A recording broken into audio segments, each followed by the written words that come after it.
Welcome to a voiceover makeup tutorial. I guess you wonder where I've been. The very first step as a person with dry skin for me is making my skin dewy, and usually I use like rose water from Discam or from Clicks just to make my skin more hydrated. And then I use this oil-based foundation because I find that it has a very high coverage and it is very easy to blend into my skin.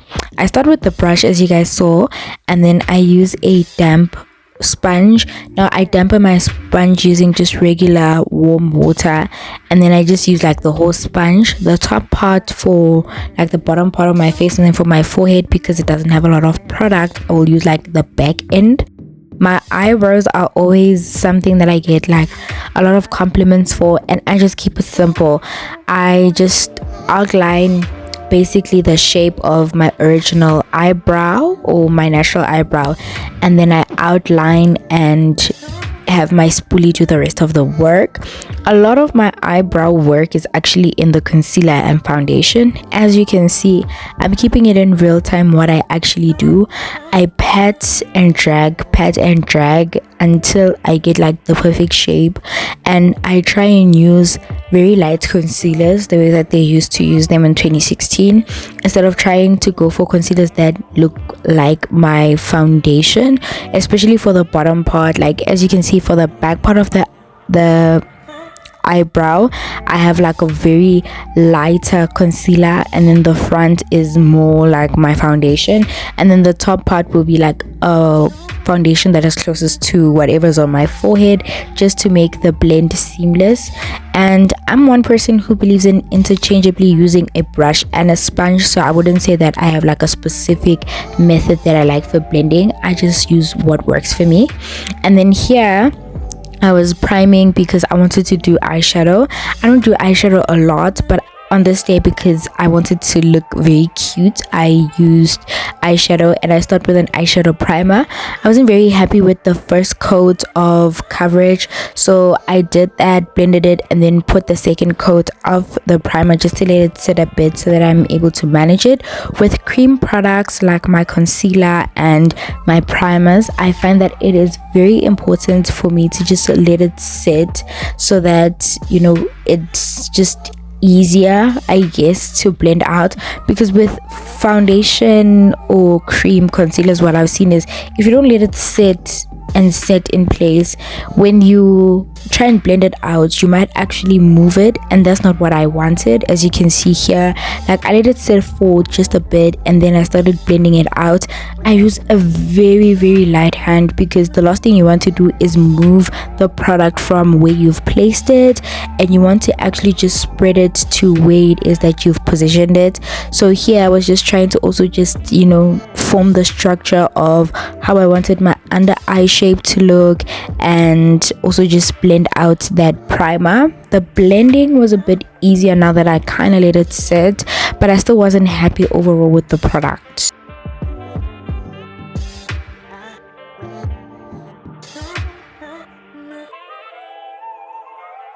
And then we move to eyeshadow. For eyeshadow, I always start with the darkest color first, because I feel like this is the one thing that can ruin a look. I feel like a light color, you can just put on another color, blend it out, and then get something you want. So I always start with what it is that might give me trouble so that I can wipe it away if I have to. As you can see, I'm putting it on the corner of my eye. Initially I wanted like a dramatic cut crease look, so this is how the look would have started, with the first shade first, just trying to blend it into my eyebrow but not making it like dark throughout. And I'm also not a fan of using transition shades, so I just went straight using like a glitter eyeshadow just to make it like pop out and just to give bronzy. I didn't want it to look like, oh, a lot of attention, a lot of that. I just wanted it to look like the traditional golden brown. I think a lot of people just do that, and then I go in with the brown again just to emphasize it, because I don't know, but with eyeshadow I feel like you should really pat the eyeshadow on until you're happy with how it appears. Then my favorite part of my look is always underpainting. I always use pressed powder on top of my concealers, and I allow my concealers to set at first, and then I use a contour palette which has your lighter colors, and then I just blend those out depending on how bright I want my under eye to look. So on this day, as you can see, that my undertone is very orange because it was going to be a day event, so I just felt that I would much rather have myself looking orange than looking pale, and I feel like the look overall works together.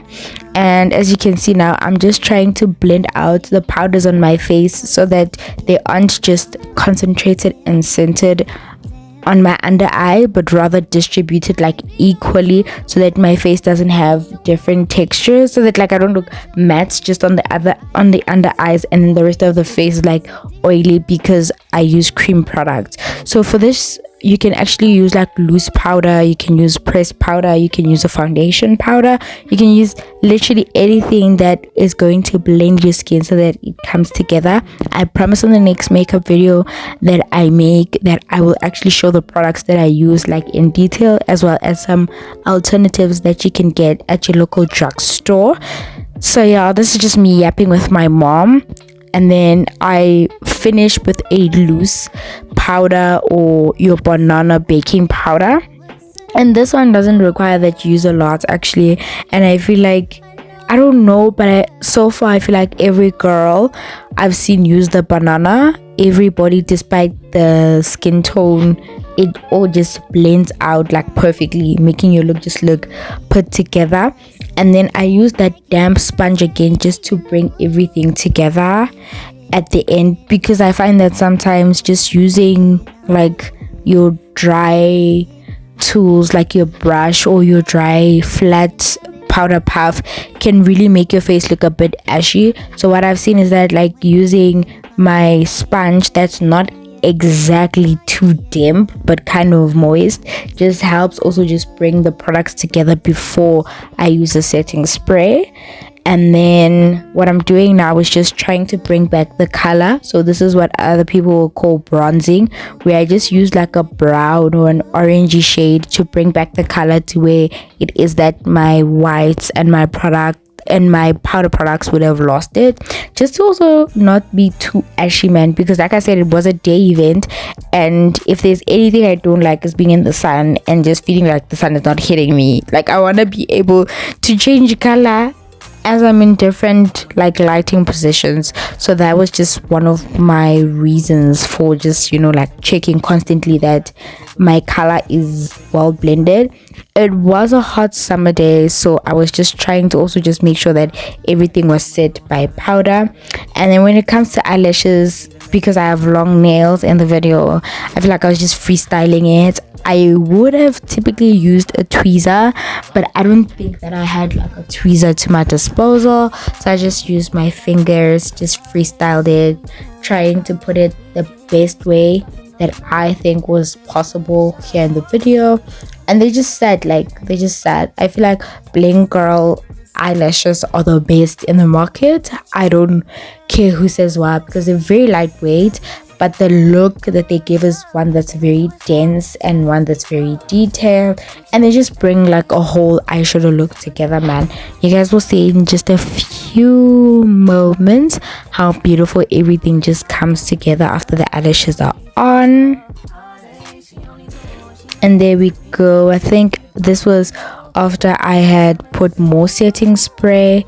And then just don't be scared to take your brush and fix what it is that doesn't look right. So here the nose, the demarcation hadn't it wasn't looking good. Like, you could tell the difference between where the powder ended for my under eye and where the products wouldn't sit, because my nose is very oily. Like, I don't care what I put on my nose, the product never sticks, it never stays. So that's why I was just using that powder at the end, just to make sure that the nose and the face kind of look together. Just something that you can do with an eyeshadow brush. And here the look was really starting to look together. My mom was hyping me up. We were talking about a few people, few things, and I was just yapping along. The earrings that I have on are from Legit, and somehow everyone who's ever seen me with these earrings just knows where they're from. I got them in December, but they're still quite trendy. So yeah. And then this is me just bringing my hair down, because I was trying to figure my look out before getting to the event, to make sure that it looks good, because I wasn't going to travel with my hair like loose. And yeah. Okay, so here's my outfit of the day, as well as how the makeup turned out. I was in a taxi, so my hair was tied to the back, so you won't be able to, like, I didn't straighten it. I straightened it last night, then I don't know how to wrap it, man, so that it doesn't like have these creases. But I mean, I don't mind. It's still good hair. My outfit of the day. So this is a shirt. I don't know where my mom got it, but this is like your small street Josie style t-shirt, and then I have like long short jorts, but like the formal ones. The scent of the day is this perfume. It's the Barakat Rouge 640. This thing takes my breath away. I don't know about other people. Ugh.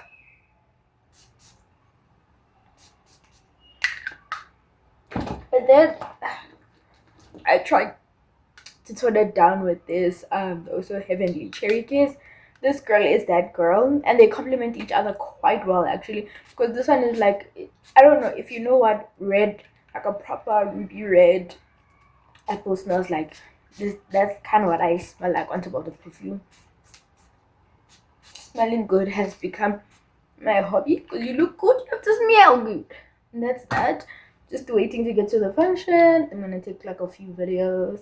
Ariyeng, ariyeng.